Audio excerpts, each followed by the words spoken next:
in my experience, when Debbie brought this project to me, that she was a public school teacher, was that it probably would not happen because public schools are notoriously very cautious about getting involved with creative projects and outside producers and vendors, and understandably so.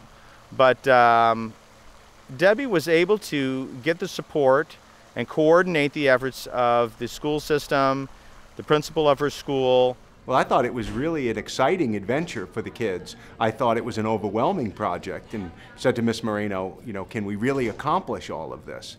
And she really started to go to work and start to figure out exactly how she would go about accomplishing it. It all started when we were having writing class and we were discussing different types of writing, poetry, fictional, non-fictional, and songwriting actually. And I write songs myself and my children know that, and we do a lot of singing in our classroom.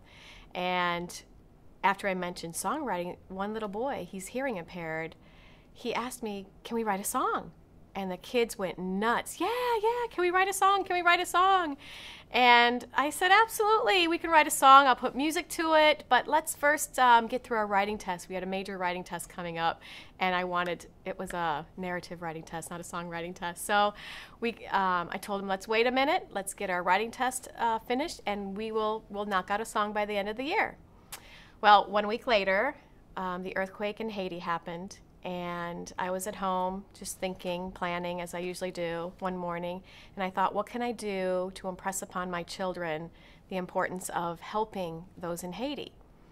And as I was thinking, their voices just echoed in my head. Can we write a song? Yes, can we write a song? Please, let's write a song, Miss Moreno. So I just started thinking, I wonder if we can write a song, a real song, a professional song, to get it out not only to the community, but out to the world. So I made a contact phone call to my personal voice instructor, and she referred me to Mark Hafner, and that's when it all started. A friend of mine is a vocal teacher in Fort Myers, and she had a student that's an adult student that is Debbie Moreno as part of this project, and she referred Debbie to me. We started talking about the project, and she told me she wanted to do a song for Haiti. At that time, it was just the recording with the children, and I told her that myself and Kenny Scott could come and write the song with her. So then we arranged a time for Mr. Hafner and his group to come on into our classroom, and he brought his keyboard, Kenny Scott brought his guitar, and they organized a little lesson with my class to think about a child in Haiti. Think about a child who is in need of help. And so they had little cards, and they wrote to them what they would say to them. I used, in writing the lyrics, I used index cards because you can put just a line or just an idea on it, and lyrics tend to be needing to be very simple, and there are often too many ideas. So the children actually were writing on note cards. That was something that I had learned from experience in working with children. I went into the studio and laid down my vocals, and then shortly after, the production team came to our school, and we turned our classroom into a recording studio, and had a blast with that.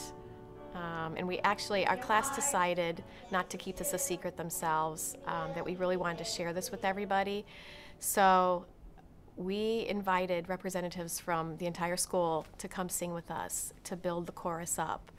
And we didn't want to stop there, so we invited the entire school to join us in singing, to represent that we are all part of this together. Originally, we talked about having a song that the children could make, and then that would be made into a CD for all the students to maybe purchase so that we could send funds to Haiti.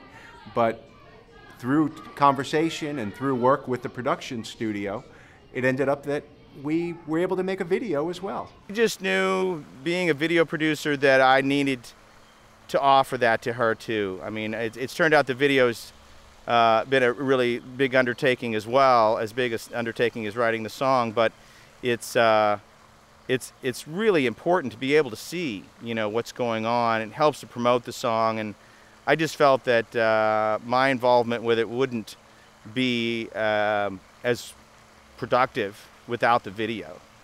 So as far as what's going to happen with it, I mean, this is really Deborah Marino's baby. I'm producing it for her, and she's been the driving force behind this. Everything has been because she's been pushing it forward. So she's got a group of volunteer moms and people at the school that have all been donating their time to help out with all of the little details, and we'll continue to get this out there so that people actually see it and feel a need to help the cause, to donate some money to Haiti. And we couldn't be happier with the learning experience the kids had and the hope to raise lots of funds for the victims in Haiti. We had so much fun doing this CD. It was really exciting. However, this is just the beginning. We didn't make this CD just for the sake of having a song. We made this CD so that we can share it with everybody, to make them aware of what's going on in the world, and to give them compassion for others, and to ask others to step up like we have, to please help those in need, because when everyone comes together for the need of others, there is hope. This song, I mean, what it's all about, and for the video, is to get people to understand that Haiti's not okay and that they still need donations. When the media is covering it, people tend to donate at that time, and the crisis is not over. And this is something that Miss Marino was appealing to her children to understand, and I think by people donating to this project, it really will mean something to the children, that it really is something important, and that their efforts are really helping people.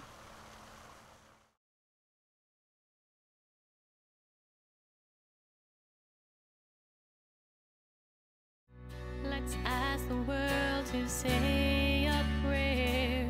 The one thought that kept us focused and motivated throughout this entire project was one small idea, when shared, can change the world. Let's give them hope. I just wanted to also give a lot of credit to Miss Debbie Marino for pushing through on this project. It's a lot of time commitment. It's been a lot of time commitment on my part as well, but she's been the driving force on this, and without her, this wouldn't have happened.